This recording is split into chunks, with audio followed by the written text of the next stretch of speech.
Hello, everybody. Welcome to my weird, wonderful world. And I am continuing with my iconic album series.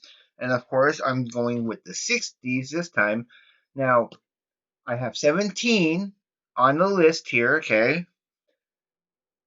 Mostly dominated by one band. And I know you can guess already automatically what that band is, but we'll get to it when we get to it. Now, when I was going through the my source for iconic albums, they didn't mention these two in particular, and I'm sure there's a couple more here or there that's hidden that I'm not thinking of.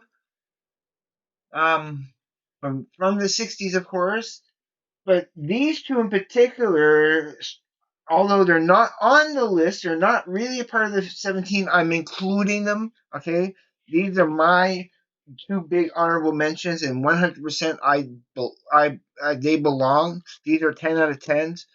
So I mean, for me personally, this one can be agreed upon by a lot of people. Of course, I'm talking about "In the Court of the King," Crimson King by King Crimson.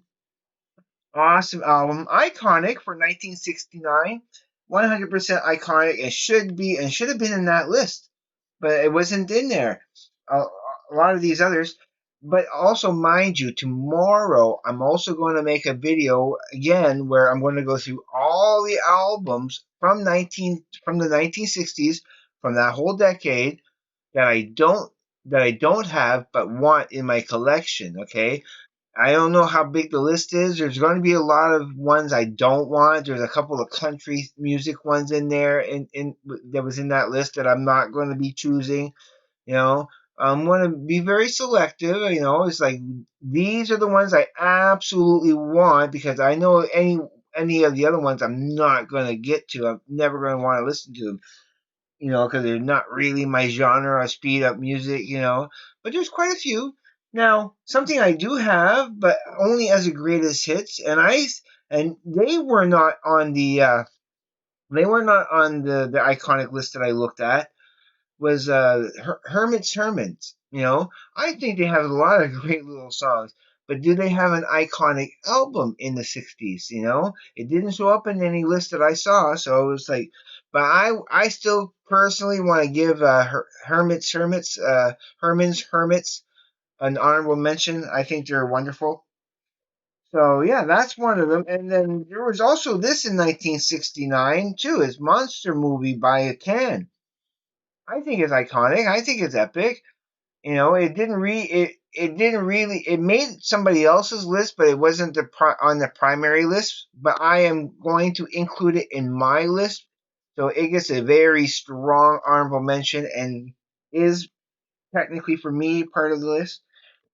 All right, we are going to go through the so-called iconic albums of the '60s. Of course, they are 100%. But again, I looked at a particular source for these, so yeah. So we're going to start with the first one, which is in December of 1960. Okay, and it would be the Ventures. Okay, now I can't show you the actual cover of it, right? But this has eight different albums from the Ventures. It's that first one here.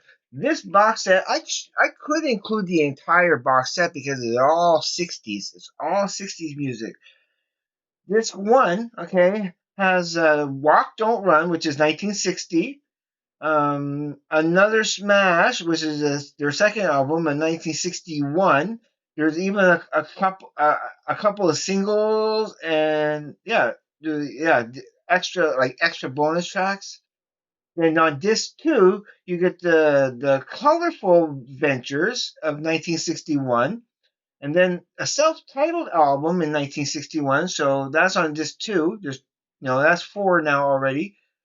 And you have and then on disc three, there's Twist with the Ventures. It's all Twist songs. Excellent stuff. 1962. Twist Party Volume 2, 1962. So that's awesome. And then in disc four, you get Mashed Potatoes and Gravy, 1962. and then going to the Ventures Dance Party 1962.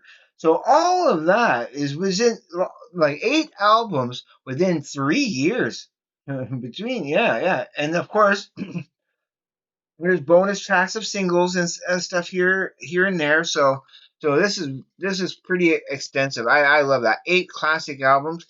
But the iconic album that we're talking about is Walk Don't Run, which is basically the first half of that. Awesome stuff, and it totally counts. Now, here's the band that's going to dominate this list, of course, And so this stuff I can just go right through quickly because all these albums are iconic, right? So okay, yeah, I'm just gonna plow right through these because you got like what 6 in a row, 6 in a row. Okay, so yeah, so in March of '63, Please Please Me.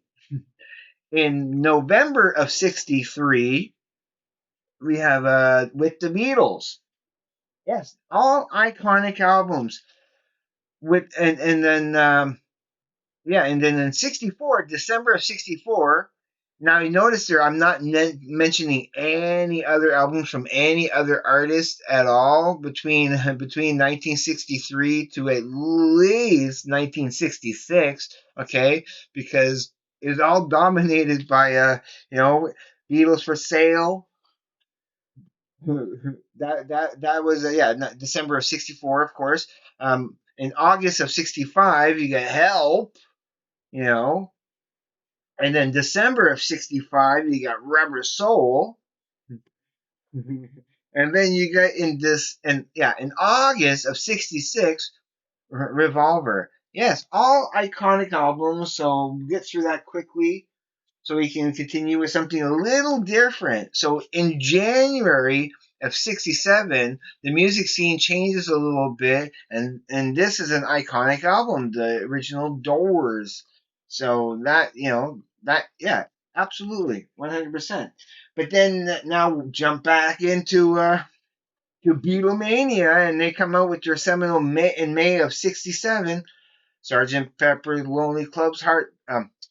Sergeant Pepper's Lonely Hearts Club Band. I always want to keep saying Lonely Club Hearts Band, but no, it's Lonely Hearts Club Band. But yeah, it's totally iconic, absolutely, for sure. But this one here, I'm glad I have this. Okay, and this is the only album I have so far of this artist. Of course, there's another album that I think is iconic that I don't have from this artist that you will see on tomorrow's list of ones I don't have but I need. But I'm talking about Captain Beefheart and his Magic Band, and this is Safe as a Milk. Excellent album. I really love this album. I've played this like more than a few times. It's not the bonus stuff. I mean, the bonus stuff is interesting. It's okay. I just really do actually just like the main songs. So that's what I usually play from it. So it really does count 100%. Iconic. It is, and it showed up in that list of iconic albums. I was like, yeah, of course it is. This too came up in that list of iconic albums. So I was like, yeah, I have it. Pink Floyd, the Pipers at the Gates of Dawn. You gotta love it. So that is oh wait, Safe as Milk. Yeah, Safe as Milk is June of '67, and the Pipers at the Gates of Dawn here is August of '67. So there's a lot from '67. It started in January with the Doors. So now we're in August. So then in September of '67, not too long after their debut album, they come up with Strange Days, The Doors. So that's September of '67, just a few months later. And then, of course, back to the Beatles again, with their November '67 Magical Mystery Tour. Absolutely. This is a great album. I love everything on it, you know. So yeah, I'll be doing some reviews eventually again of some Beatles stuff. Now, okay, mind you, from this list, and this is a little a little spoiler for tomorrow. I can tell you this because you should know already. What should be on this list and is not, unfortunately, is Hard Day's Night because I need that desperately. But Carl from Frank's Music has ordered it, so as soon as that comes in, I am picking that up, and I'm going to have that in my collection. Probably within a week or two at the most. I can't see it taking too long to come in. So once I get that in my collection, I'll be like, thank goodness, finally. Then it's just getting past Masters. Yeah, then I'm set. Then I'm happy. Yeah. So okay, let's continue. Yeah, with we got the In the Gata da Vida, honey, June of '68. Yeah, absolutely. Iron Butterfly counts on that list. It is an iconic album. Like, why wouldn't it be? So it's definitely there. Great stuff. I mean, the whole album is good. I love every song on it equally. There's not a bad song. I mean, In the Gata de Vida, I love all 17 minutes of it. I love the where it goes and where it does, and like you're doing a drum solo, you're doing this solo, you're doing, it's like, yeah, it's just them having a fun time and jamming out, and that's what it really came from. And I still love the bit that in Agata da Vida, okay, was supposed to be in the Garden of Eden, okay, but he was garbling it so much the way he was singing it, okay. It was like the band out there, like, what were you singing there? What's the, you know, in the Garden da Vida, no, it's in the Garden of Eden, but I think he was so stoned at the time that, yeah, that's how it came out. But yeah, I love it. Okay, now the next two coming back into that dominating band with the with the White Album in November of '68. Yep, November of '68, and then nothing else until September of '69 when they come out with this seminal album of the Abbey Road. Yep, awesome stuff. So I mean, you guys are all familiar with it, so I don't have to really tell you what's good and what's not on it. I mean, it's all good. They're all 10 out of 10s. They're all epic albums, every single one of these. So last, okay, but not least, there's boom, Led Zeppelin 2. I do have in my collection. Now, again, a little spoiler for tomorrow's episode. What should be in my collection, and I'm going to rectify that soon enough, is I don't have the initial, debut album from Led Zeppelin. I'm still missing that at the moment. I got Led Zeppelin 2, 3, 4, Houses of the Holy, and that's about it. I desperately need to get, of course. Well, that's the, the next decade, But I already mentioned it. I need Physical Graffiti, but we're talking about the '60s here. So that's it. I did. It's not. I want to keep this a fast episode. I knew with all those Beatles tracks, like Beatles albums in there, that I can make this go a little bit faster. Just yeah, out of 17 songs, and you see the list here.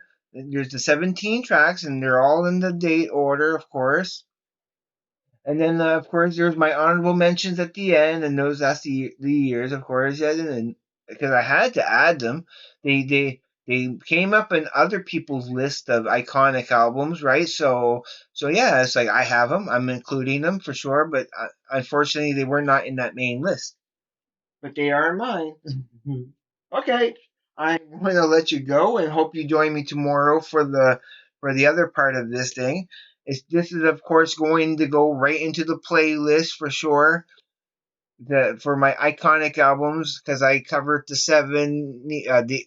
the '80s, then I went and did the '70s, and then I went to do the '90s, and then I came back to do the '60s, and I'll probably only do one more. I want to do the 2000s, and then my series is over, and I can focus on doing some other type of content. But I did want to just to do this little series and get through this, and have a cool little playlist that you guys that people can check out the whole thing. I think they're pretty interesting on what I have, what I want, and what I eliminated. Of course, people are going to say, Why isn't that on there? Or why isn't this on there? Well, maybe they weren't on my radar. They weren't as interesting for me. People have different taste in music, and there's nothing wrong with that. That's what makes music wonderful, because you can find something that's unique and that you relate to in that music that makes it special for you. And it doesn't matter if people like it, other people like what you like or not. As long as it brings joy to your life, that's all that matters. And yeah. Okay, I'm done babbling. So everybody, if you haven't subscribed to my channel yet, please do, because I will love you forever. Greatly appreciate it. And don't be afraid to hit that like button. Of course, leave a comment. I try to do everything in my powers to comment back. And yeah, so everybody be safe. Take care. I will see you on the flip side. And please, everybody, have a great day, evening, morning, night, or afternoon, wherever you may be. Peace.